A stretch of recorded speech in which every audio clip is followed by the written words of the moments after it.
In this video, we'll discuss the route mapping tool in ITICnxt. The route tool lets you create long and narrow excavation entities, and can be used to create a straight line entity or one with multiple turns in it. If you're doing a utility line installation in a new area, or repairing a cement walking path that doesn't follow a roadway, this is the tool to use. Select the Route tool from the Drawing Tools menu. Before you start drawing your route, you'll need to enter a width in feet, and provide a physical reference point such as a flagged or staked route. Once you have entered the required information, click on the map to start drawing your route.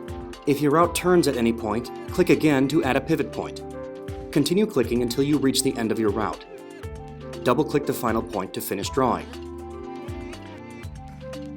ITICnxt will automatically derive marking instructions from your mapping.